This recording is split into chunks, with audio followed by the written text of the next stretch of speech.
Hello students, I am Dr. Janendra Jain, Professor, Department of Pharmacy, Ramesh Institute of Vocational and Technical Education.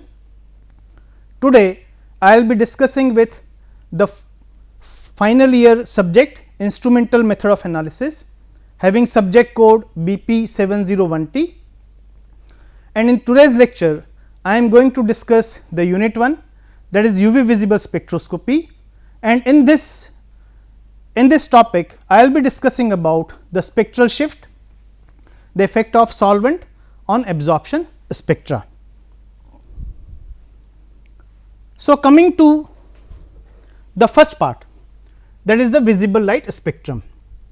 जैसा कि आप देख पा रहे हैं, हम लोगों ने एक कंसेप्ट पहले पढ़ा हुआ है, वो है विबग्योर. V for violet,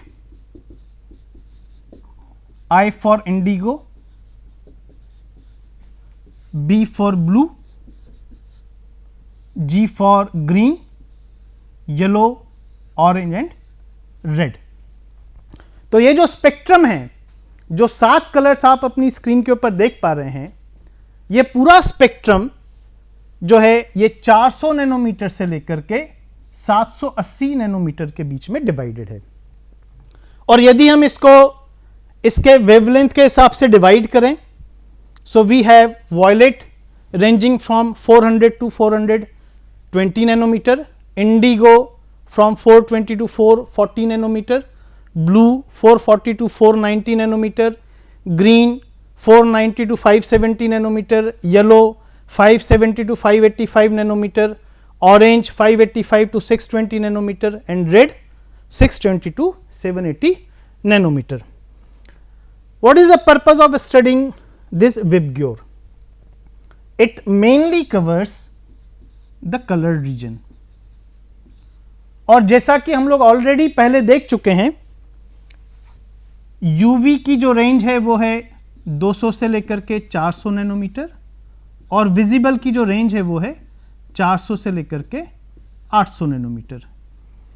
तो विजिबल का मतलब हो गया कलर्ड सॉल्यूशन और अल्ट्रावायलेट का मतलब हो गया colourless solution.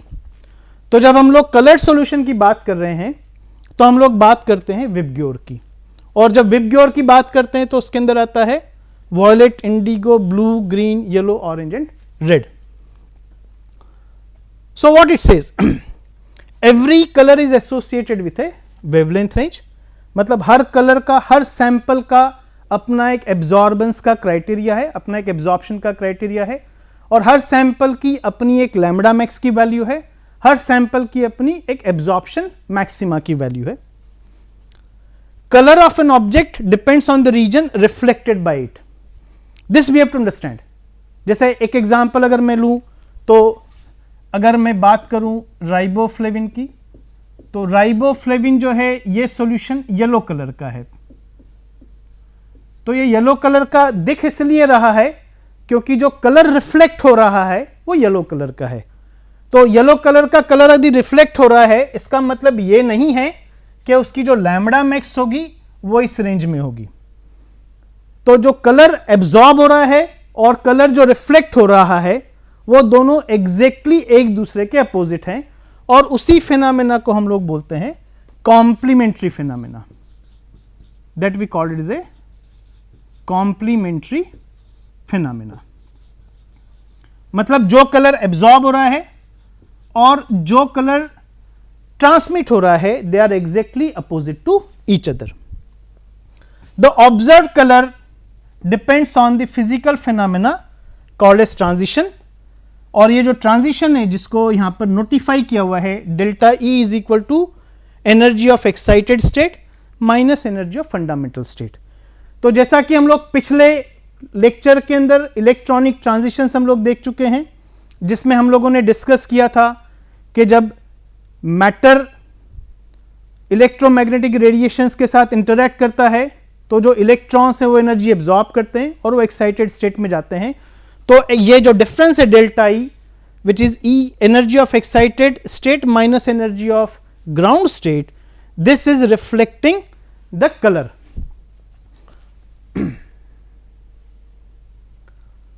What the present slide says, ये स्लाइड कहती है कि हम लोगों को जो ह्यूमन आई है वो वही चीज देख पा रही है जो कलर रिफ्लेक्ट हो रहा है।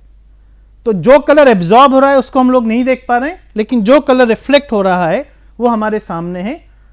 तो जो कलर रिफ्लेक्ट हो रहा है वो लैम्बडा मैक्स नहीं है, जो कलर एब्जॉर्ब हो रहा है वो लैम्बडा मैक्स है। और इसी को जैसा अभी मैंने अभी जस्ट बताया आपको, this is called as complementary phenomena. तो इस डायग्राम में जैसा कि आप देख पा रहे हैं, तो यदि मैं बात करूं, जैसा मैंने अभी जस्ट एग्जांपल दिया राइबोफ्लेविन का, राइबोफ्लेविन का जो कलर है वो येलो है।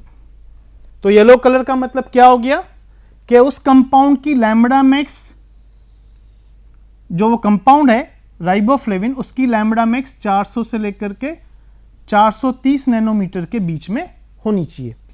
So this will be lambda max range for riboflavin. If I talk about potassium dichromate, which is a orange color solution, तो ऑरेंज कलर की अगर मैं बात करूं तो ये कलर है पोटेशियम डाइक्रोमेट का। तो इसका मतलब पोटेशियम डाइक्रोमेट की जो लैम्बडा मैक्स है वो कहीं पर इसके बीच में होना चाहिए।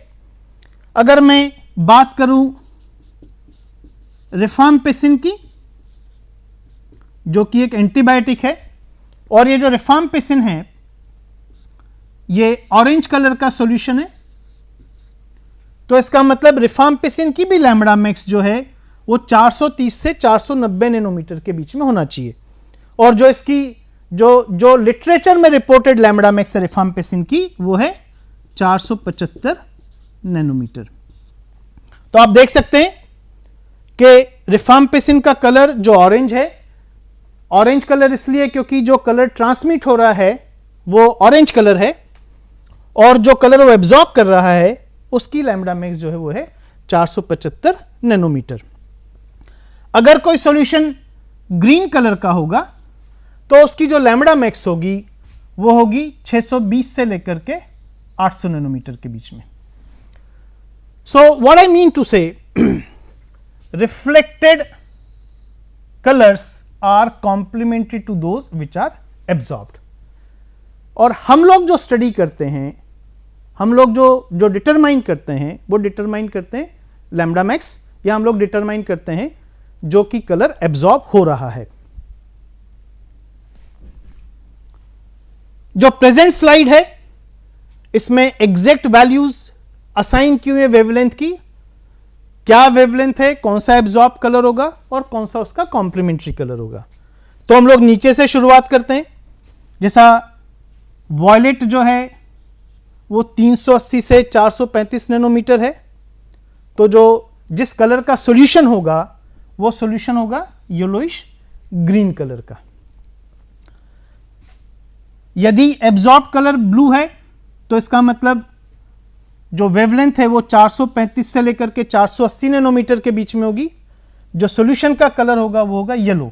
एग्जाम्पल हम लोग देख सकते हैं राइबोफ्लेविन, जैसा कि मैंने अभी आपको बताया, और इसकी जो लैम्बडा मैक्स है वो लैम्बडा मैक्स है 444 नैनोमीटर।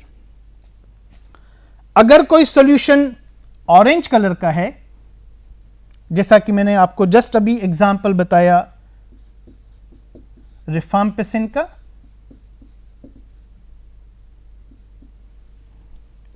तो उसकी लैम्बडा मैक्स जो है वो 480 से लेकर के 490 के बीच में होगी। और इनफैक्ट रिफाम्पिसिन की जो लैम्बडा मैक्स है वो है 475 नैनोमीटर।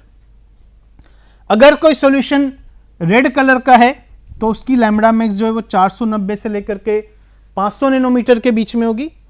अगर कोई सॉल्यूशन रेडिश पर्पल कलर का है तो उसकी लैम्बडा मैक्स 500 से लेकर के 560 के बीच में होगी। मतलब जो कलर एब्जॉर्ब होगा वो ग्रीन कलर एब्जॉर्ब होगा। और इसी तरीके से यदि कोई सॉल्यूशन ब्लूइश ग्रीन कलर का दिख रहा है तो इसका मतलब वो कलर एब्जॉर्ब करेगा रेड कलर, और उसकी जो लैम्बडा मैक्स होगी वो होगी 650 से लेकर के 780 nanometre.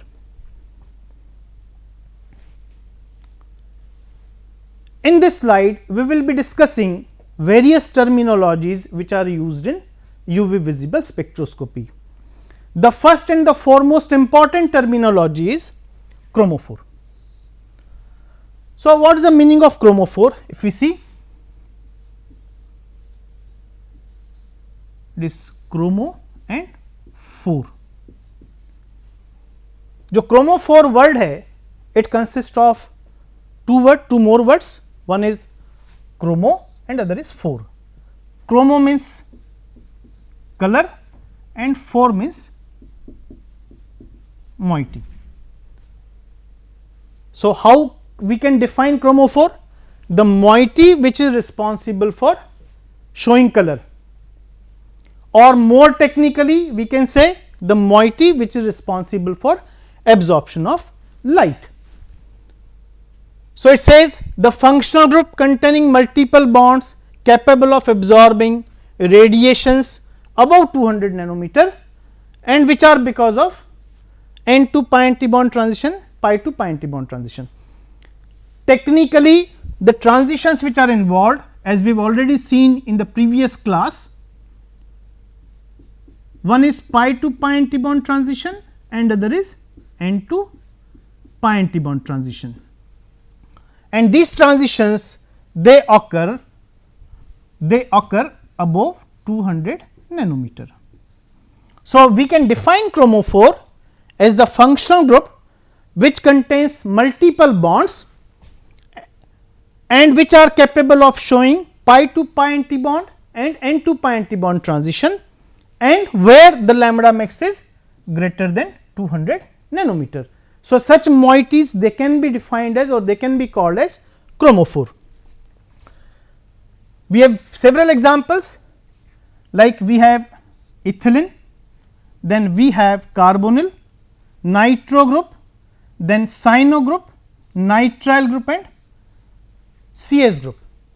So they all contain pi bond, they all contain heteroatoms except ethylene. So they are capable of showing pi to pi antibond transition and n to pi antibond transition. Another terminology is oxochrome. Oxochrome is basically the functional group. So if I take a simple example, like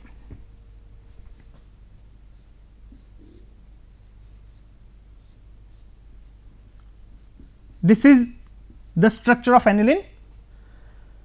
Now when we say chromophore, it is a benzene chromophore and functional group is amino.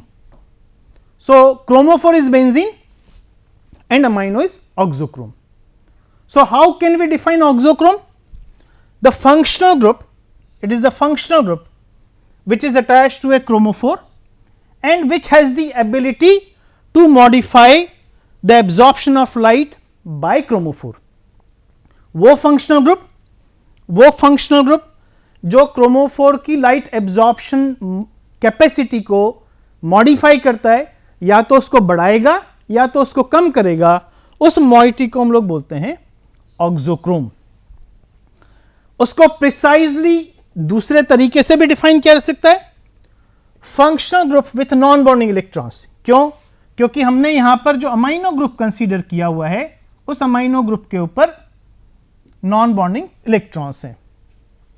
तो functional group जिसके पास non bonding electron है और जो chromophore की light absorbing capacity को affect कर सकता है, वो या तो उसको बढ़ाएगा या उसको कम करेगा, और डिपेंड करता है कि उस ऑक्सोक्रोम का नेचर किस तरीके का है. क्या वो इलेक्ट्रॉन डोनर है या वो इलेक्ट्रॉन एक्सेप्टर है. अगर वो इलेक्ट्रॉन डोनर होगा तो जैसे एग्जांपल मैंने दिया अमाइनो, ये इलेक्ट्रॉन डोनर है. अगर मैं दूसरा एग्जांपल लूं तो नाइट्रो, ये इलेक्ट्रॉन विड्रॉअर है. तो जो इलेक्ट्रॉन डोनर होगा वो होगा पॉजिटिव ऑक्सोक्रोम, और अगर इलेक्ट्रॉन विड्रॉअर होगा तो वो होगा निगेटिव ऑक्सोक्रोम. तो कुछ एग्जांपल्स मैंने यहां दिए हुए, जैसे बेंजीन की लैम्बडा मैक्स 255 नैनोमीटर है. फिनॉल जहां पर OH ग्रुप है, OH जो है वो इलेक्ट्रॉन डोनर है, तो हमारे पास में उसकी लैम्बडा मैक्स हो गई 270 नैनोमीटर, मतलब लैम्बडा मैक्स बढ़ गई. एनिलिन जहां पर की अमाइनो ग्रुप है उसकी लैम्बडा मैक्स और बढ़ गई, दैट इज 280 नैनोमीटर। तो इसका मतलब क्या हो गया? इसका मतलब यह हो गया कि ऑक्सोक्रोम के ऊपर डिपेंड करता है कि लैम्बडा मैक्स उस कंपाउंड की कितनी होगी। तो मैं यहां पर दोबारा से वही एग्जांपल्स कोट करूंगा। एक एग्जांपल में और ऐड करता हूं, जैसे इथिलीन है, ये क्रोमोफोर है, कार्बोनिल है, ये भी क्रोमोफोर है, बेंजीन है, ये भी क्रोमोफोर है, और यदि मैंने बेंजीन के ऊपर OH लगा दिया तो ये ऑक्सोक्रोम है। बेंजीन जो है वो एरोमेटिक क्रोमोफोर है। वही अगर मैंने और दूसरा एग्जांपल ले लिया,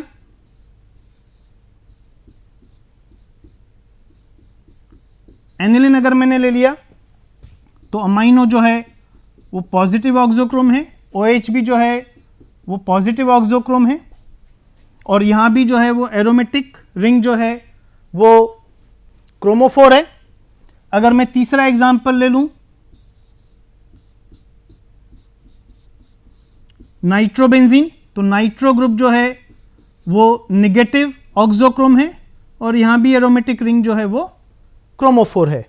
अब अगर हम लोग बात करें कि इन तीनों में से किसकी लैम्बडा मैक्स की वैल्यू क्या होगी, तो कंपेयर हम लोग हमेशा करेंगे बेंजीन क्रोमोफोर से। This is a pure chromophore. Phenol, इसकी लैम्बडा मैक्स बेंजीन से ज्यादा होगी। एनिलिन, इसकी लैम्बडा मैक्स बेंजीन से ज्यादा होगी। नाइट्रोबेंजीन, इसकी लैम्बडा मैक्स बेंजीन से कम होगी।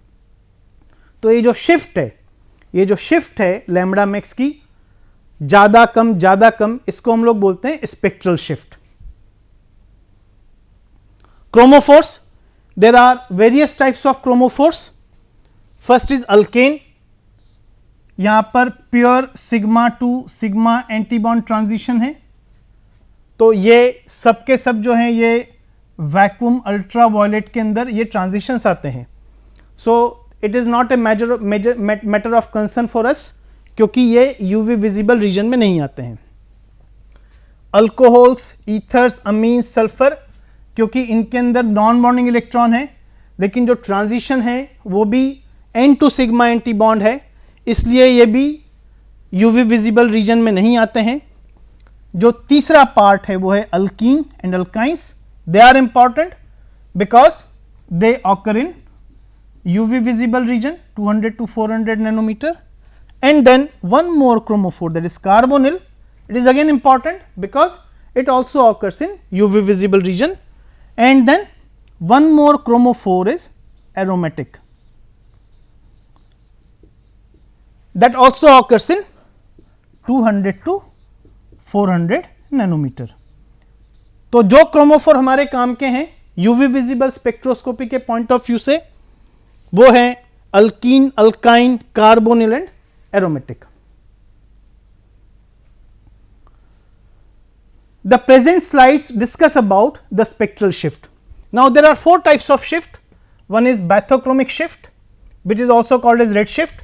तो आप देख सकते हैं जब वेवलेंथ जो है वो रेड शिफ्ट की तरफ जा रही है, मतलब लैम्बडा मैक्स जो है वो कम से ज्यादा की तरफ जा रहा है, तो उसको हम लोग बोलते हैं red shift. It is also called as bathochromic shift. जब शिफ्ट रेड से ब्लू की तरफ आती है तो उसको हम लोग बोलते हैं hypsochromic shift, it is also called as blue shift. जब कलर की इंटेंसिटी बढ़ रही है, जब कलर की इंटेंसिटी बढ़ रही है, we call it is a hyperchromic effect and it is indicated by epsilon. So epsilon is molar absorptivity.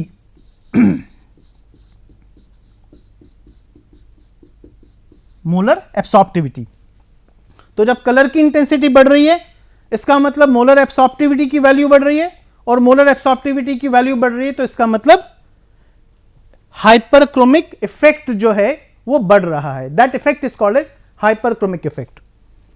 Hypochromic effect जब कलर की इंटेंसिटी कम हो रही है, so that is called as hypochromic effect. So we have 4 different types of shifts.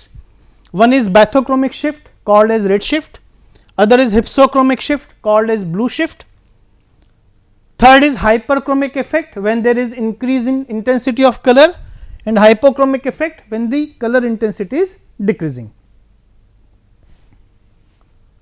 Another important point in UV visible spectroscopy is choice of solvent, because whenever we say how the experiment is performed in UV visible spectroscopy, so whenever we have a sample, उस sample को हम लोग किसी solvent के अंदर dissolve करते हैं और जो क्लियर सॉल्यूशन बनता है उसी की एब्जॉर्बेंस हम लोग डिटरमाइन करते हैं. तो इसमें जो सबसे इंपॉर्टेंट स्टेप है वो है सिलेक्शन ऑफ सॉल्वेंट या choice of solvent. The solvent should not absorb in the same region as the substance whose spectrum has to be determined is showing absorbance. Solvent के लिए इंपॉर्टेंट क्राइटेरिया है कि solvent जो है वो transparent होना चाहिए, सॉल्वेंट किसी भी तरह का एब्जॉर्बेंस जो है उसको शो नहीं करना चाहिए, और वहीं पर हम लोग उसको जो है वो जीरोस का सेट करते हैं इंस्ट्रूमेंट में, indicating that absorbance bye solvent is 0. Second point, a good solvent will always have its effect on the fine structure. जब भी हम लोगों को किसी सैंपल का लैम्बडा मैक्स डिटरमाइन करना होता है, अगर लैम्बडा मैक्स बिल्कुल क्लियर है, अगर लैम्बडा मैक्स बिल्कुल क्लियर है तो इसका मतलब वो ये माना जाता है कि that is in gaseous state. So ideal lambda max is the lambda max of the sample in gaseous state, but that is not being done in UV visible spectroscopy because we are dissolving that sample into some solvent, और जो solvent जो उससे expectation है वो यही है कि solvent should not show any kind of absorption in UV visible range.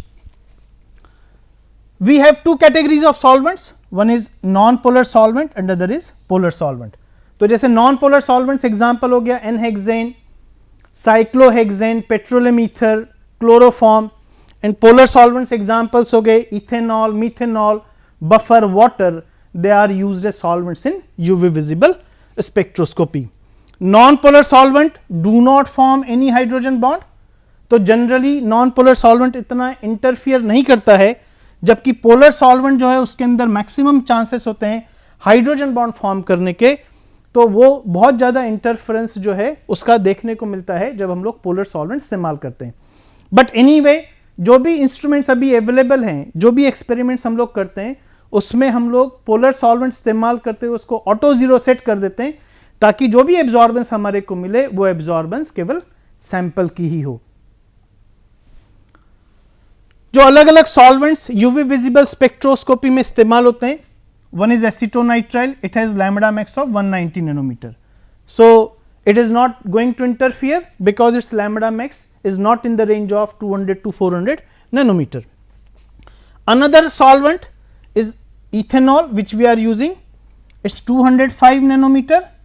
Again जो 220 नैनोमीटर से जो कम का एरिया है, मतलब 200 से लेकर के 220 नैनोमीटर का तो जो एरिया है उसको हम लोग सॉल्वेंट इफेक्ट मान करके चलते हैं. तो जब हमारे को अगर उसमें पिक आ रही है तो हम लोग जो बाकी पिक्स हैं उसको कंसीडर करते जब हम लोग कंप्लीट करते हैं. Third one is methanol and fourth one is water. Another important criteria is effect of conjugation. तो जैसा मैंने आपको एग्जांपल बताया, we have got different types of chromophore. We have ethylene where lambda max is 175.